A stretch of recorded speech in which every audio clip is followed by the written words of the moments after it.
जय श्री कृष्णा।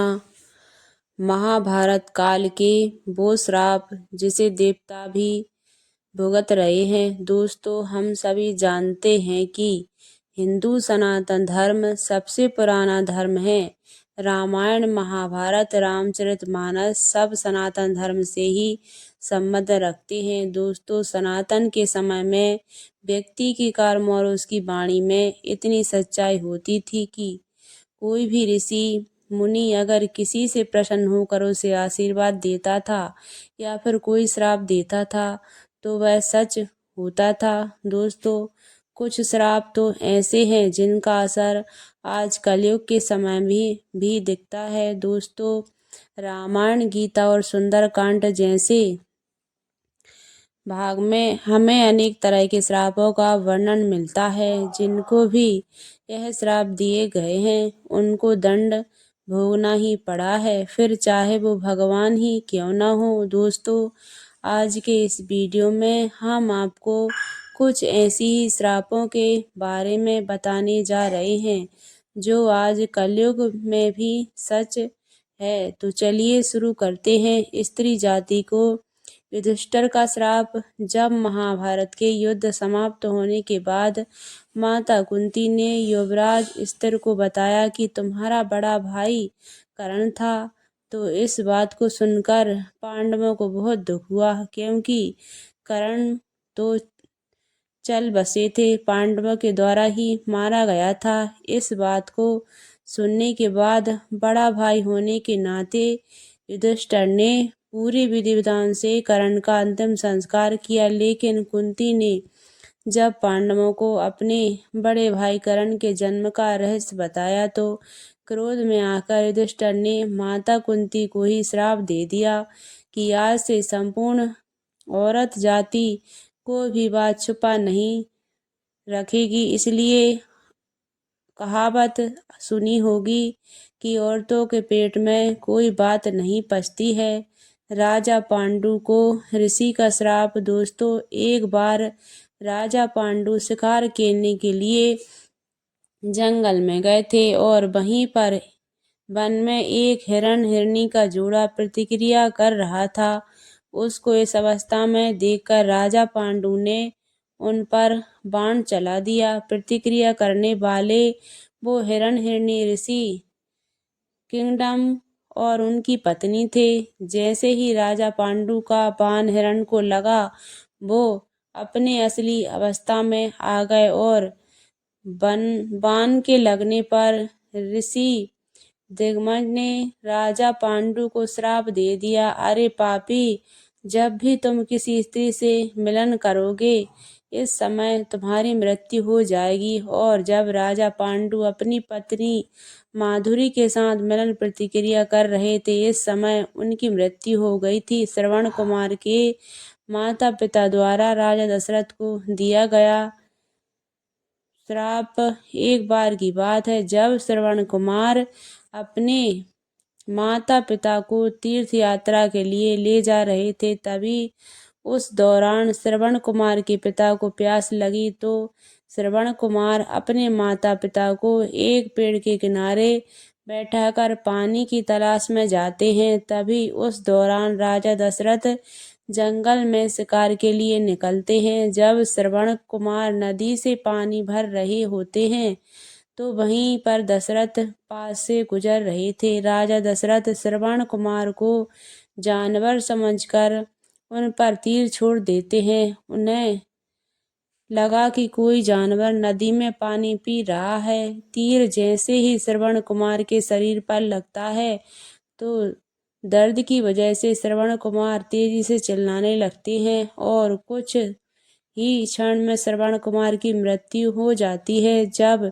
इसका पता श्रवण कुमार के अंधे माँ और पिता को चला तो पुत्र वियोग में विचलित होने लगते हैं और क्रोध में आकर वो राजा दशरथ को श्राप दे देते हैं कि जैसी आज वो अपने पुत्र श्रवण के लिए तड़प रहे हैं, वैसे ही एक दिन दशरथ भी अपने पुत्र के लिए वियोग में तड़पेंगे।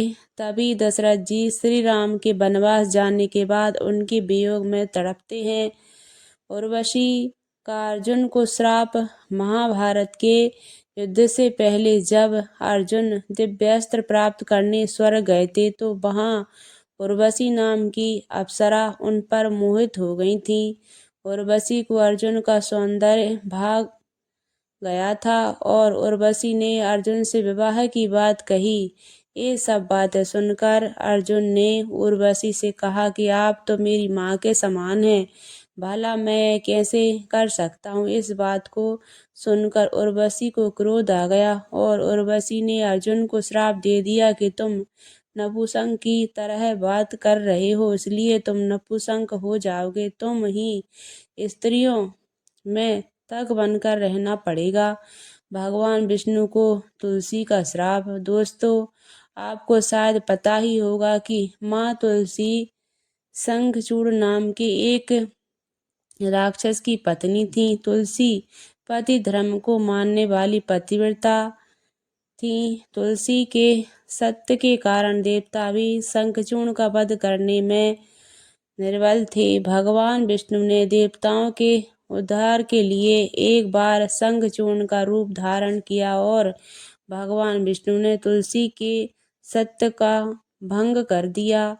सतत्व का भंग हो जाने पर भगवान शंकर ने शंखचूड़ का वध कर दिया। जब यह बात तुलसी को पता चली तो तुलसी ने भगवान विष्णु को पत्थर हो जाने का श्राप दिया। भगवान विष्णु पत्थर के हो गए थे।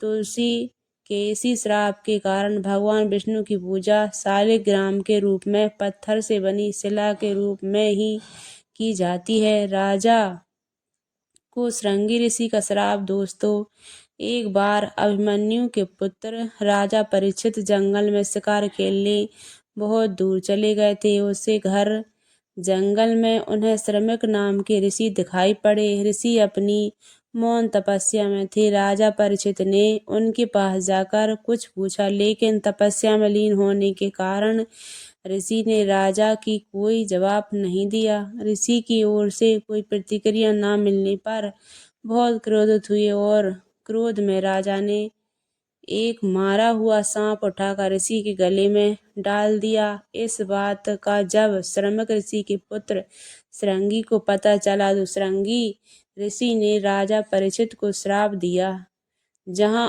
आज से 7 दिन बाद तुम्हें तक्षक नाग के काटने से तुम्हारी मृत्यु हो जाएगी। और ठीक 7 दिन बाद ऐसा ही हुआ था। रावण को राजा का आप। दोस्तों, रघुकुल में एक परम प्रतापी राजा हुए जिनका नाम राजा अनन्या था। वाल्मीकि रामायण के अनुसार जब रावण का अत्याचार बढ़ने लगा तो रावण विश्व विजय के जन्म लिया और रघुकुल में पैदा हुए भगवान श्री राम ने ही रावण का वध किया। परशुराम का कर्ण को श्राप। बता दें कि परशुराम भगवान विष्णु का ही एक अवतार है। कुंती और सूर्य से उत्पन्न कर्ण परशुराम के ही शिष्य थे। कुंती पुत्र कर्ण ने अपने गुरु परशुराम को अपना परिचय एक सूत पुत्र के रूप में बताया था। एक बार रघुकुल में जब परशुराम कर्ण की गोद में सिर रखकर निद्रा में थे तो इस समय परशुराम जी के उसे निद्रा की अवस्था में कर्ण को एक भयंकर कीड़े ने काट लिया। अपने गुरु को नींद में कोई बाधा न आए इसलिए कर्ण उस कीड़े द्वारा काटे गए घाव को भयंकर दर्द को सहते रहे, लेकिन कर्ण ने अपने गुरु परशुराम को नींद से नहीं जगाया। जब परशुराम जी नींद से उठे तो उन्होंने देखा कि कर्ण के शरीर से रक्त बह रहा है। इस समय वो समझ गए कि कर्ण सूत पुत्र नहीं बल्कि क्षत्रिय वंश का है, क्योंकि इतना भयंकर दर्द तो कोई क्षत्रिय वंश में पैदा हुआ ही सहन कर सकता है। इस बात से परशुराम जी को लगा कि उसके साथ कर्ण ने धोखा किया है, जिससे क्रोध में आकर परशुराम जी ने कर्ण को श्राप दे दिया। कर्ण, मेरे द्वारा सिखाए हुए शास्त्र विद्या की जब तुम्हें आवश्यकता होगी उस समय तुम उसी विद्या को भूल जाओगे। और पांडवों से युद्ध के दौरान यही हुआ, जिसकी वजह से कर्ण की मृत्यु हो गई। श्री कृष्ण का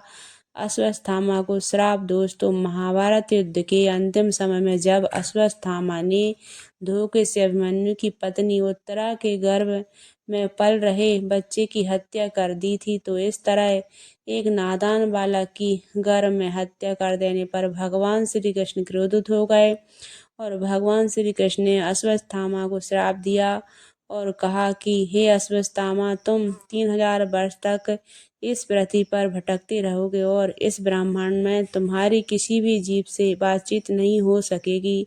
सारे शरीर से रक्त और मवाद की बदबू आई रहेगी, इसलिए तुम किसी भी जीव या प्राणी के बीच नहीं रहोगे। तुम दुर्गम वन में अकेले ही पड़े रहोगे। नारद ने दिया भगवान विष्णु को श्राप। दोस्तों, एक बार देव ऋषि नारद मुनि एक सुंदर कन्या पर मोहित हो गए थे।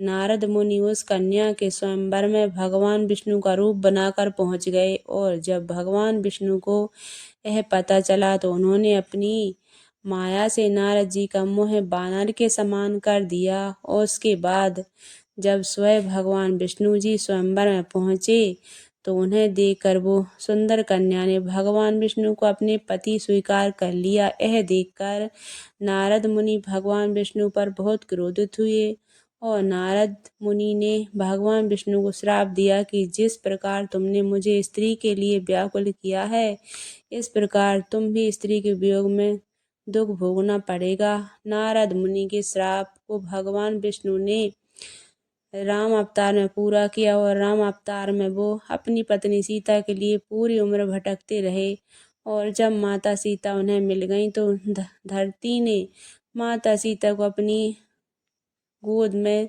संभाल लिया था। दोस्तों, यह रामायण, गीता और सुंदरकांड जैसे वर्णित वो श्राप जो प्राचीन समय में सच में घटित हुए हैं, जिनके प्रमाण हमें आज भी लोगों के मुंह से सुनने को मिलते हैं। दोस्तों, आज के लिए सिर्फ इतना ही। वीडियो पसंद आई हो तो वीडियो को लाइक करें, शेयर करें और कमेंट में जय श्री कृष्ण अवश्य लिखें।